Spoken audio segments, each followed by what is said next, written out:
continuing worship, we're continuing looking in Genesis, and we are at the place of the burning bush, and I actually think there's some pretty good correlations here with what Moses was starting to experience at this point, and kind of what we're going through.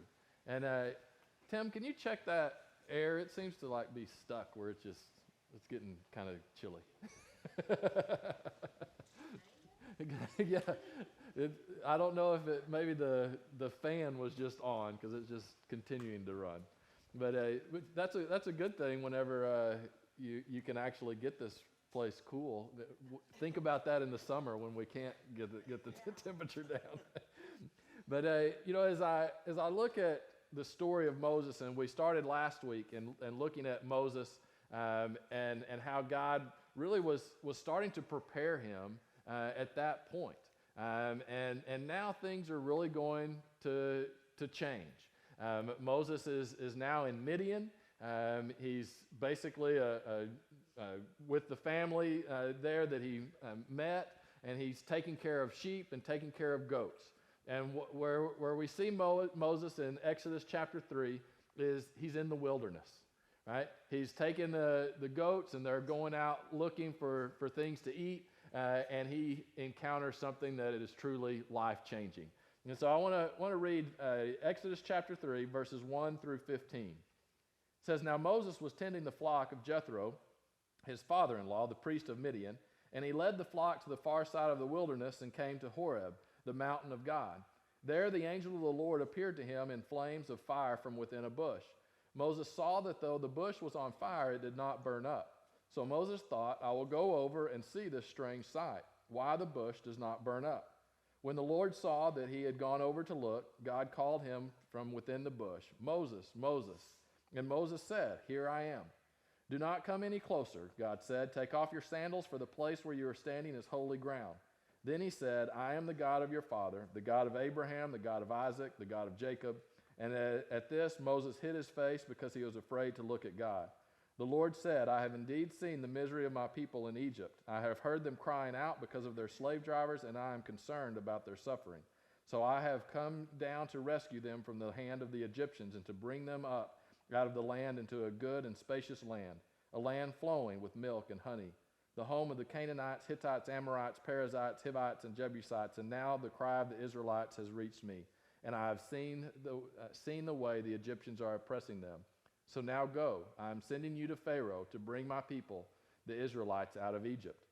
But Moses said to God, Who am I that I should go to Pharaoh and bring the Israelites out of Egypt? And God said, I will be with you, and this will be a sign to you that it is I who have sent you. When you have brought the people out of Egypt, you will worship God on this very mountain. Moses said to God, Suppose I go to the Israelites and say to them, The God of your fathers has sent me to you, and they ask me, What is his name? Then what shall I tell them? God said to Moses, I am who I am, or I will be who I will be. This is what you are to say to the Israelites, I am has sent me to you. God also said to Moses, Say to the Israelites, The Lord, the God of your fathers, the God of Abraham, the God of Isaac, the God of Jacob, has sent me to you. This is my name forever, the name you shall call me from generation to generation. All right.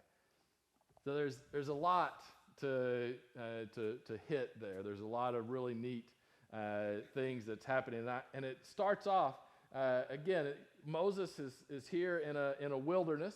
He's in a challenging circumstances. He's trying to make sure everything is taking care of the flock, and he's just wandering. And all of a sudden, there's a bush that's on fire. One thing that jumped out to me that hasn't in the past as I was reading this, and then I read in some commentaries about it. It was kind of interesting that the scripture actually mentions that Moses sees it, right? And then that he not only does he see it, but then he goes over to check it out.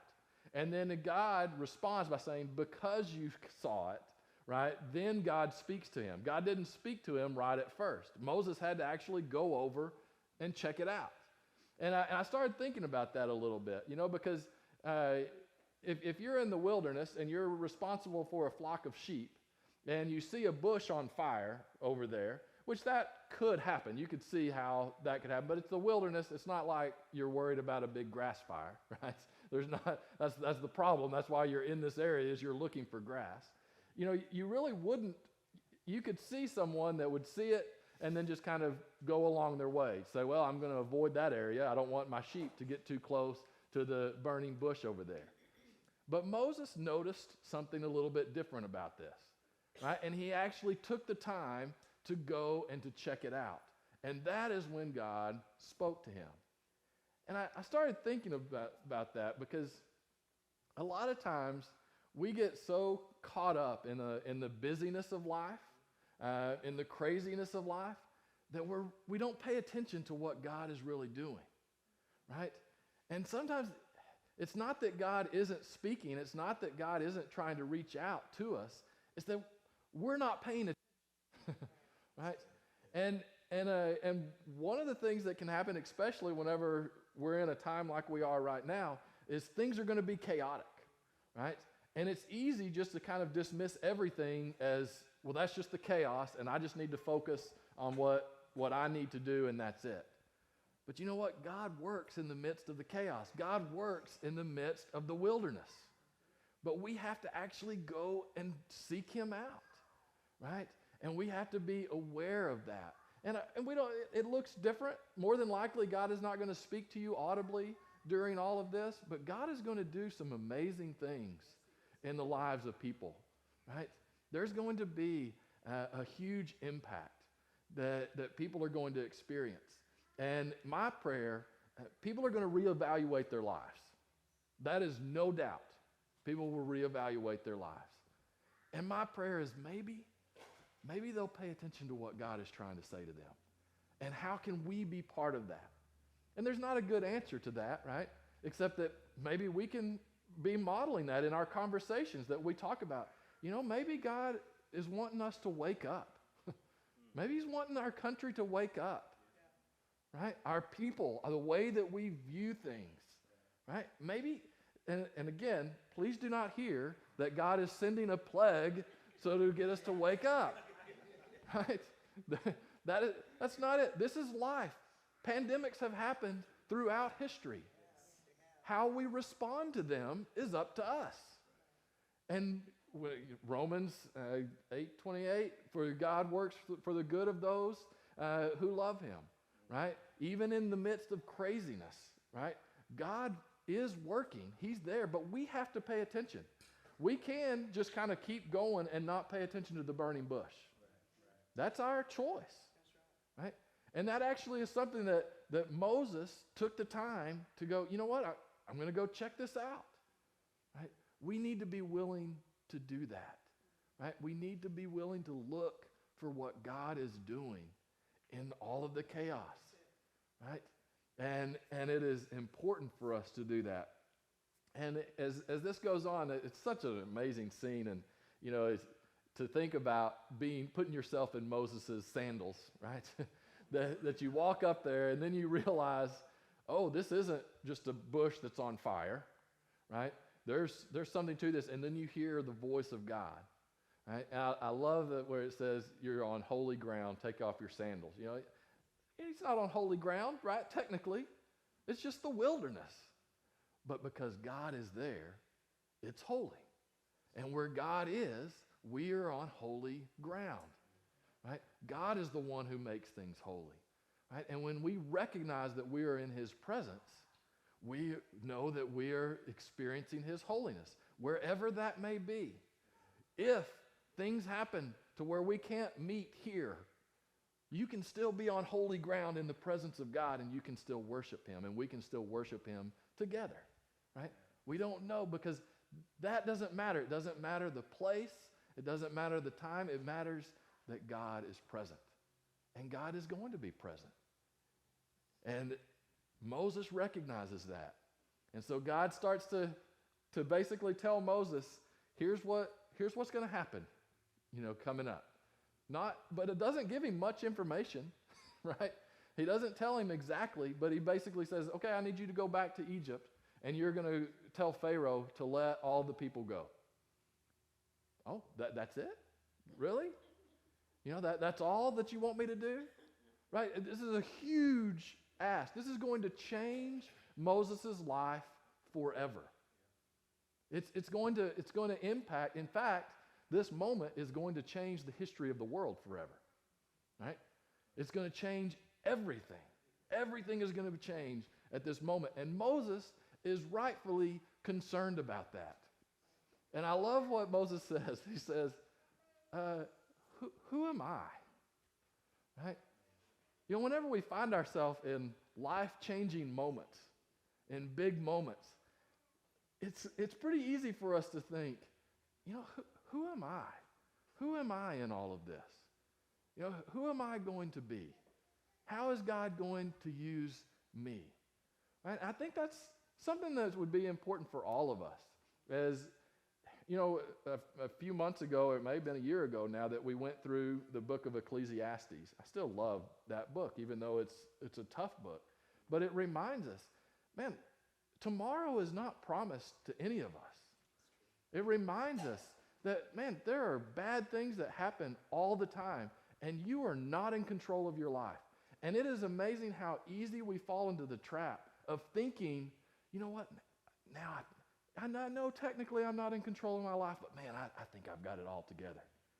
This last Wednesday reminds you, none of us have it all together, right? We don't even have enough toilet paper in the house, right? I mean, it is amazing, and it's these moments. And again, I think what is going to happen, we don't know. I know we're all going to be okay. We're going to make it through. There are going to be people who die. There are going to be, more than likely, there's going to be someone in this room who has a family member who gets this, right? That doesn't mean we have to write them off. But it's going to make an impact, right? But we're going to be okay. We're going to make it through this. One of the biggest things is we need to start saying, well, who am I? What do I really believe, right? After this, am I going to just go right back into thinking I've got everything under control? Or maybe I'm going to wake up and realize, you know what? I better rely on this guy called God. The one who really does have it all together. The one who can give peace in the midst of chaos. The one who can help us to control our fear and to manage our fear. It doesn't mean we're not going to feel fear. That's normal. That's okay. But you don't have to allow that fear to overcome you, right? And I promise, that's what Moses is experiencing right here. It's obviously a little bit different circumstances, but he's going to have to do something he doesn't want to do, and he doesn't feel like he's prepared to do, right? Little does he realize he is prepared to do it. God has been preparing him. And so he says, who am I, right? And he starts coming up with excuses. He's like, God, come on. Really? This is not what I want you to do. I'm not up to this, all of this stuff. And so he says, well, God, what am I even going to tell them? Who am I going to say sent me? Right? And it's interesting because we think of this, the I am. We think, well, is that the name of God? It's not talking about a name as in Phillip, right?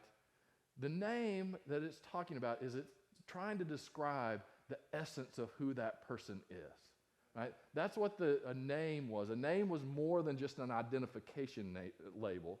It was about who that person is. How do you describe that person? And God, he actually gives two answers. One answer is kind of, I think, for Moses. The I am answer is more for Moses. For the people, he says, tell them that the Lord, the God of Abraham, Isaac, and Jacob, has come and has sent me. But for Moses, who asked the question, who am I? God responds, well, I am. Right? And it's really interesting. The word that is used there is so confusing because there's not a direct translation. And so it's translated as I am who I am, or I will be who I will be. Basically, the word means being, right? That God is just, he is God. He is everything. Everything revolves around him and is within him. right? The life, death, all of that is within God. He is everything. I am who I am. I will be who I will be. Whatever you need, that is who I am, right? And it's this idea that God is one who is not affected by the circumstances of life because he is God, right? If you are everything, if you are the one who is created, that you have not been created, well, then you are not affected by anything of creation, right? You are above all of that, and creation is all within you, right? It gets very deep and philosophical. It's really interesting that God would respond this way. But he was basically saying, I am who I am, so you don't have to worry, right? If you're at a place where you need encouragement, I am encouragement. If you're at a place where you're scared to death, right? I am hope. I am over that. I am over your fear. I am over all of the negativity. I am greater than all of that. That is the God that we serve. And Moses, he leaves that place. And even Moses, I encourage you to continue to read. Moses he's terrified. He doesn't know what this next step is going to be. And guess what? We're kind of at that place. We really don't know what's going to happen next, right? We have ideas. We can come up with all kinds of models, stuff like that, but we don't know. We do know that things are going to change, right? Because they would have changed anyway. We just wouldn't have cared or paid attention. Now we're going to pay attention to the change. And that gets us all a little bit nervous. But it is so important that we, just like Moses, that we think about, well, who am I? Do I really believe in this God that I say I believe in? Right? Because if I do, then I don't have to give in to the fear.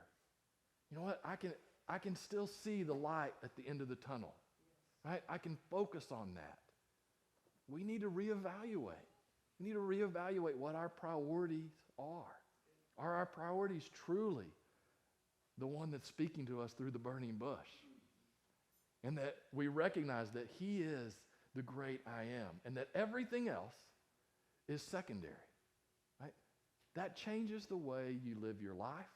It changes the way you perceive the world. It changes the way you respond in times of a global pandemic, right? We need to ask ourselves that. And then we need to remember that no matter what happens, and this gets a little dark, but even if this is worst case scenario and we lose half the population, guess what? God is still God. He is still going to sustain. He is still bringing hope. He still brings life from death. He still works for the good of those who love him, no matter what happens. Let's close in a word of prayer.